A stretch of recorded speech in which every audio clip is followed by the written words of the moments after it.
నమస్తే నేను మీ Gopi welcome back to our channel. ఈరోజు మన వచ్చేసరికి high court advocate and political analyst Prashanth గారు మన ముందు ఉన్నారు. సార్ నమస్తే సార్.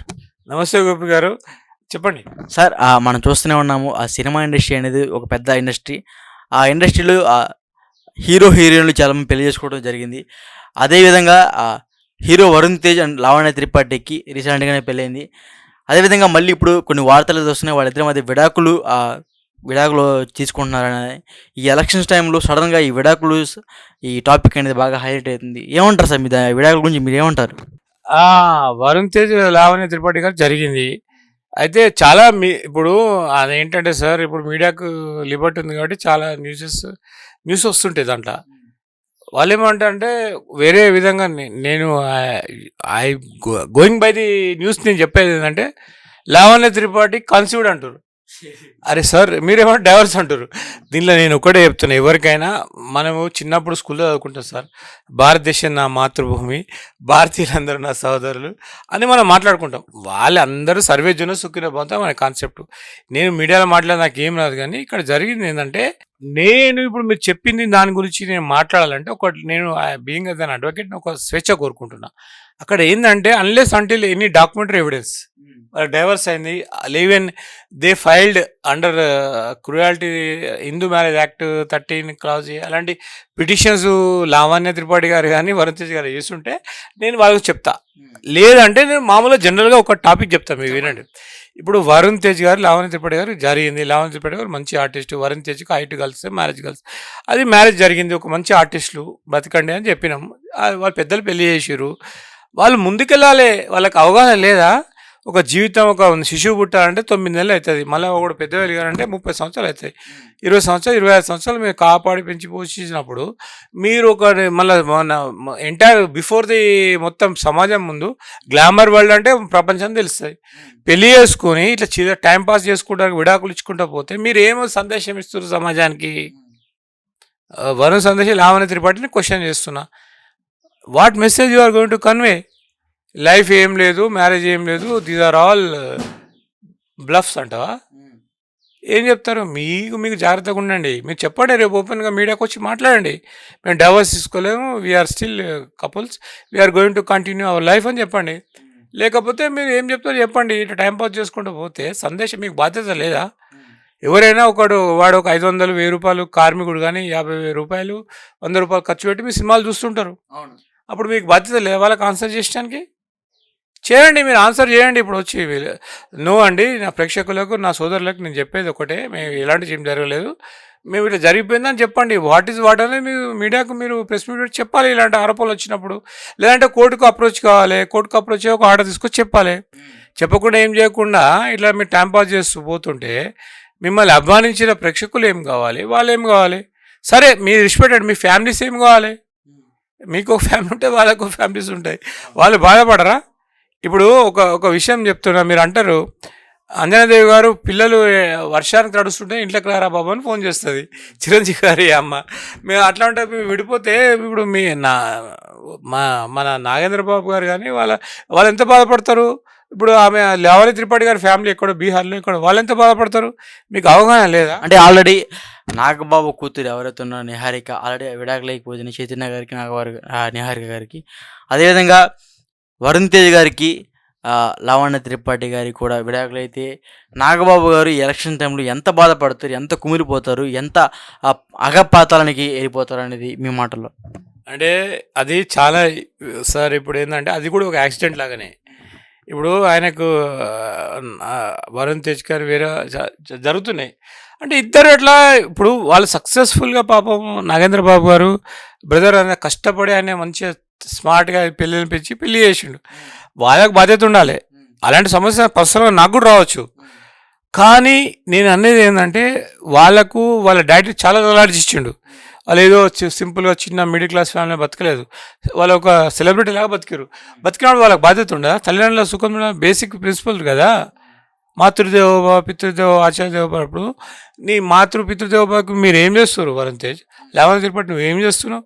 ఇంత సినిమాలలో ఒక పాత్ర పోషించి క్యారెక్టర్ చేసినావు, సైకలాజికల్ డైమెన్షన్ తెలుసు నీకు, అన్ని ఎకనామికల్ డైమెన్షన్ తెలుసు, నటన తెలుసు, మరి నువ్వు నీ పేరెంట్స్ ఎందుకు ఇబ్బంది పెడుతున్నావు? సరే నీ భర్త ఏమో తప్పు చేసింది కావచ్చు, నువ్వు కన్సిల్ చేసుకోవాలి కదా.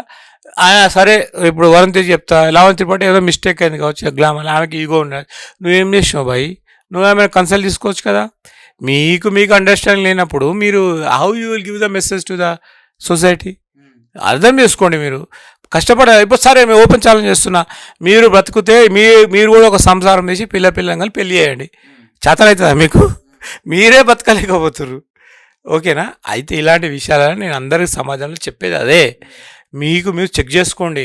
ప్రతి ఒక్కరు నేను పుట్టినా, నేను పెద్దోనైనా, నేను అన్నీ చేస్తున్నా అంటే ఎట్లా పుట్టి ఎట్లా పెద్దగా అయ్యారా బాయ్? మీరు తల్లిదండ్రులు ఉంటేనే అయ్యారు. మీరు తల్లిదండ్రులను పెళ్లి చేసిన తర్వాత మీరు ఇష్టం వచ్చిన బతికితే ఎవరు రెస్పాన్సిబుల్ అవుతారు? గవర్నమెంట్ ఏం చెప్తుంది? 18 years మేజర్, తల్లిదండ్రులు నాట్ రెస్పాన్సిబుల్.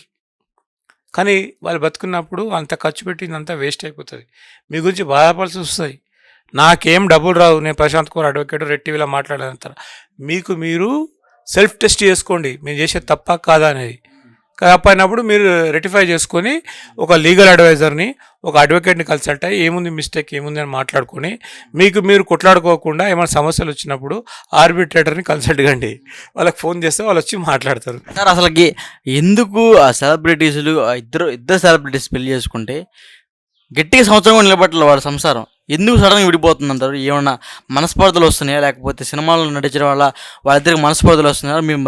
మీ మాటల్లో అంటే గోపి గారు దీంట్లో ఒకటే, ఇప్పుడు జనరల్గా నేను ఒకటి ధైర్యంగా చెప్పగలిగేది ఏంటంటే, నేను ఒక అమ్మాయిని పెళ్లి చేసుకున్నా.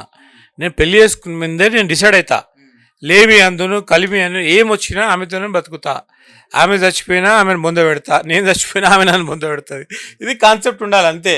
చావు వరకు రిలేషన్ అని పెట్టుకోవాలి. అలానే బతుకుతున్నా నేను. వీళ్ళకి పెద్ద సందేశం ఇస్తేనే ఇది చాలామంది నాకంటే మా నాన్నగారు చాలామంది ఇట్లానే బతికిరు, మీ నాన్నగారు అందరు బతుకుతారు అట్లే. వీళ్ళకి అదే చెప్తున్నా, అరే భాయ్ మీరు ఎవరైనా సెలబ్రిటీస్కి చెప్తున్నా, ఎవరికైనా అండి, లావణ్య త్రిపాఠి గారికి కానివ్వండి, ఇంకా ఎవరికైనా కానివ్వండి, నేను ఒకటే చెప్తున్నాను.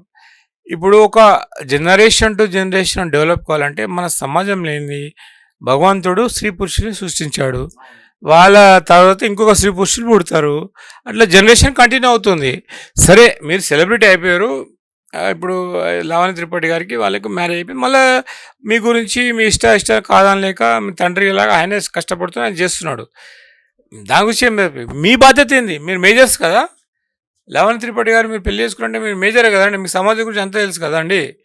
మీరు ఎందుకు మళ్ళీ why you are giving the ball to your parents? వాళ్ళు ఆడలేరు కదా ఇలాంటి games. You need to handle your self. ఆయన కూడా ఎవరైతే ఇప్పుడు ఉన్నారో ఆయన కూడా హ్యాండిల్ చేసుకోవాలి. ఆయన కూడా పేరెంట్స్ ఉన్నారు కదా. పెద్దలు ఎందుకు పెళ్లి చేస్తారు? వీళ్ళు కలిసి బతుకుతారు, కలిసి వాళ్ళు ముందుకెళ్తారని చేస్తారు. మీరు వెళ్ళలేకపోయినప్పుడు మీరు తెలుసుకోవాలి. దానికి మళ్ళీ మీ పేరెంట్స్ మీద భారం వేయొద్దు. ఎట్లా ముందుకు వెళ్ళాలని మీరు ఆలోచించి వాళ్ళకి చెప్పాలి. రెస్పెక్ట్. ఫైనల్గా సార్, ఈ సినిమా ఇండస్ట్రీలో విడాకులు అనేది పెద్ద సహజం అనిపిస్తుంది ఈ మధ్యకాలంలో. వాళ్ళ గురించి, ఈ విడాకుల గురించి మీ లాయర్ భాషలో మీరు ఏం చెప్తారు? ఇప్పుడు సార్ ఇక్కడ విడాకులు చాలా రకాలు ఉంటాయి. మ్యూచువల్ డైవర్స్ ఉంటుంది, క్రూయాలిటీ బేసిస్ డైవర్స్ ఉంటాయి, సెక్షన్ 13 clause 1 చాలా ఉన్నాయి అట్లా. ఇక్కడ నేను ఒకటే క్వశ్చన్, ఇదంతా అమెరికన్ కల్చర్ అడాప్ట్ చేస్తే ఇండియాలో ఫాలో అవుతుందా? మన సనాతన ధర్మంలో ఉన్నాము. వీళ్ళు ఎందుకంటే these people are been attracted. అక్కడ అమెరికాలో ఏం తెలుసా, 1 monthకి డైవర్స్ ఉంటుంది, డైవర్స్ కేసెస్ ఎక్కువ. వీళ్ళు ఏం నేర్చుకోలేదు అక్కడ. అది that is a false imagination. బతకాలి. ఇప్పుడు నేను ఉన్నానండి, మా తల్లిదండ్రులు 10 మంది పిల్లలు, నేను ఒక 9వ. ఎన్ని కష్టాలు వచ్చినాయి, బతకలేదా? మీ నాన్నగారు ఇంత, ఇప్పుడు వాళ్ళకి చెప్తున్నా, మీ పేరెంట్స్ మిమ్మల్ని కష్టపడి ఇట్లా ఒక సెలబ్రిటీస్, మీ పేరెంట్స్ లేకపోతే మీకు ఐడెంటిటీ ఉందా? నిహారిక గారు, మీ నాన్నగారు లేకపోతే నీకు ఐడెంటిటీ ఉందా? ఆయన కూడా చెప్తున్నా, మీ పేరెంట్స్ లేకపోతే నీకు ఐడెంటిటీ ఉందా? వాళ్ళు ఎట్లా కష్టపడి, వాళ్ళు ఒక 30 సంవత్సరాలు 40 సంవత్సరాలు 50 సంవత్సరాలు కష్టపడి మీకు లైఫ్నిచ్చి లీగల్ టెండెన్సీ క్వశ్చన్ చేసుకోండి. We're intellectual, we got our own views, we got our own egos అంటే how far you are encouraging the progressive lifestyle? Okay, నేనేం చెప్పట్లేదు, మీరు ప్రశ్నించుకోండి, మీ ఆత్మకు పరిశీలన చేసుకోండి. అది ప్రతి ఒక్కరికి వస్తుంది. ఎవరి జీవితం శాశ్వతం కాదు. నా జీవితం శాశ్వతం, మీ జీవితం. కానీ మీరు చేసే తప్పని చెప్తున్నా, రెక్టిఫై చేసుకోండి, రిక్వెస్ట్ చేస్తున్నా అంతే. Thank you sir.